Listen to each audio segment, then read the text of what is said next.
Hey everyone, Soundwave 84 here, the Transformers review. And this we take a look at Super 7's Ultimates Soundwave. This is from Wave 3 of the Ultimates line from Super 7 for the Transformers. Take a look at the packaging. Nice word on the side. Soundwave, it's kind of shiny metallic silver. Back, Subcon logo.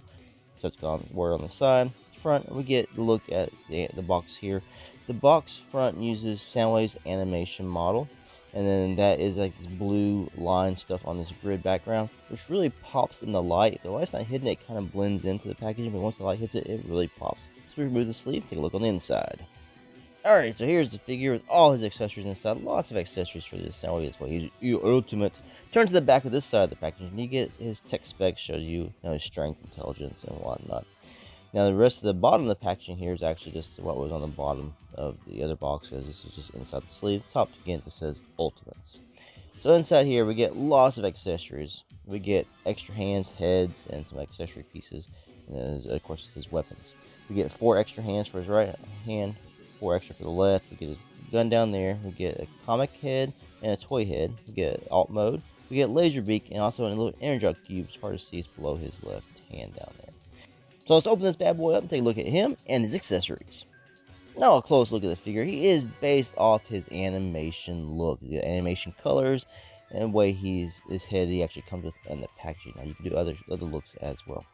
Now you also, what's the neat thing about this Soundwave here is it resembles the toy in this aspect that you can remove the back battery cover of the figure, take the shoulder cannon and his hand weapon, and you can stick them in the back like batteries. Now, this is good if he's not holding his weapon currently. You can store it back there so you don't lose it.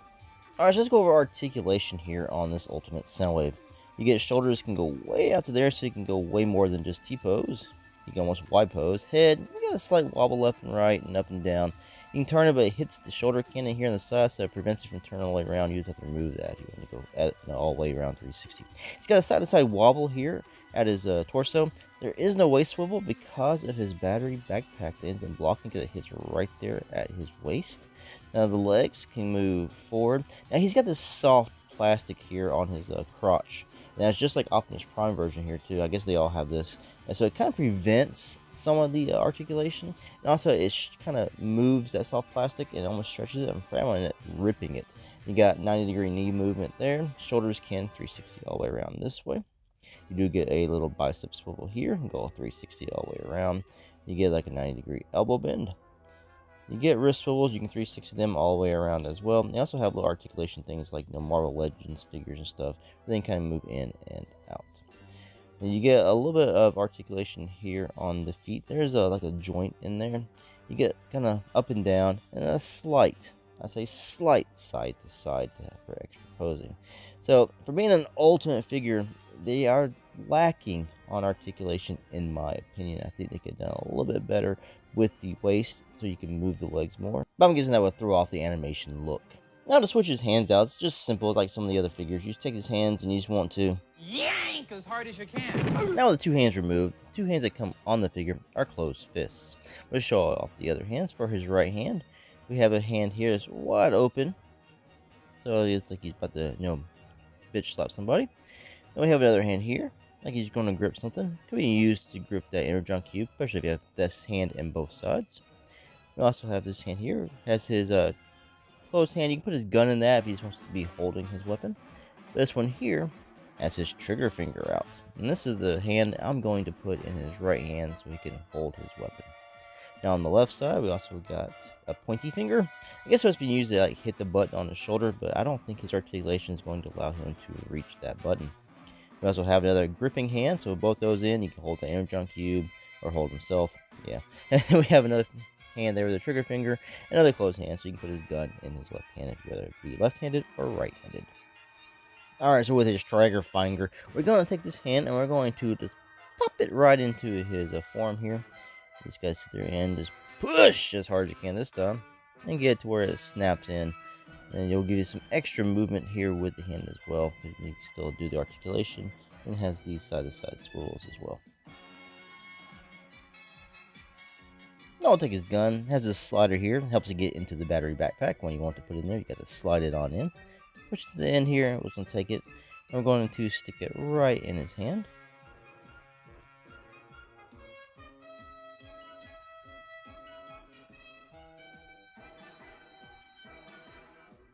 Now I'm going to take for his left hand, I'm going to take the little pointy finger. I'm going to see if I can get that arm up to that little button for his cassette door. I don't think I will. So again, we just want to push that in and get it till it pops, so we get a new hand on inside that form. Now it's really hard getting the other ones out. It actually hurt my fingers. It helps if you heat them up before you yank them out, so it helps loosen it up somewhat. So now he can point at people and saying you're screwed, you're done, blah blah blah. But we see. There's really the articulation he's got here. I don't think I'm able to get him there. So what does it do it ourselves? So let's take Laserbeak. Done it in cassette mode. Non-transformable, by the way. We got one side. It looks like the old G1 Transformer, how he would be in cassette mode here.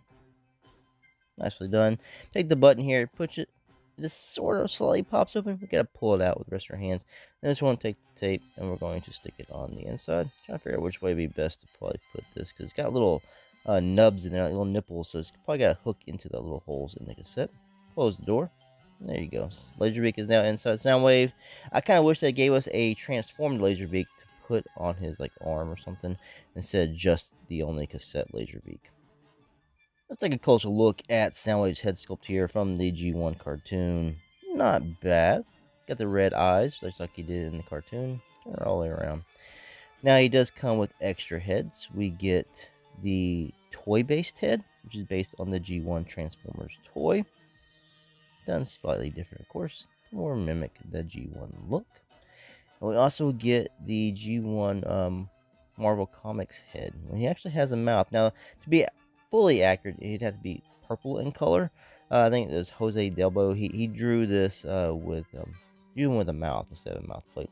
I kind of wish Hasbro would give us a Soundwave figure based on that look for the Marvel Comics. More of a purplish, color scheme, and this kind of comic accurate head for those issues that were done with the mouth. Alright, let's switch heads. We're just going to take this head, we're just going to yank it up, and it's going to have like a little ball joint inside the head here. We're just going to push it over, snap it on. If you changed heads before, like Marvel Legends stuff, you know what you're doing here. After doing that, it reveals this little ball joint here, and all you do is want to take the second head and just push it right on top of that.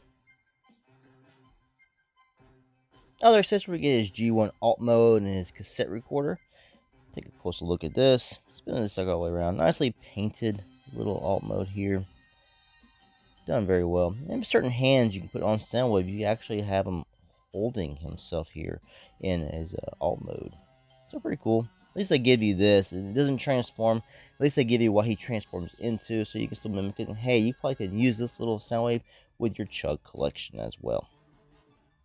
They also give you a Energon cube. It's clear, translucent plastic. I kind of wish they had done this tinted pink. But I'm sure if you give him both his hands that have the gripping hands, that you can have him hold this in both hands. Maybe even just one hand, if he turned it up towards the sky, palm up, you can put the Energon cube in his hand. At least they gave you this. It's something they didn't have to include. I kind of wish we'd got, like I said, a transformed Laserbeak instead. Alright, so let's do some size comparisons. Here he's next to the Super7 Ultimates Optimus Prime. He's a baller. Look at this. But yeah, Soundwave comes to about the middle of Prime's mouth plate here. So Soundwave is smaller than Optimus Prime. And for more height comparisons, here is with the Netflix Soundwave, which is based on the G1 Alt Mode. So you can tell a lot bigger than the Voyager class Transformers of the main line now. Because this Super7 Ultimate Soundwave is around 8 inches tall. Prime's probably about 8.5 inches. And we have the Soundwave here, is probably about 7 inches. Alright, so final thoughts on this figure. I pre-ordered this guy almost 2 years ago, and you had to pay up front if you ordered it from Super7, which I did.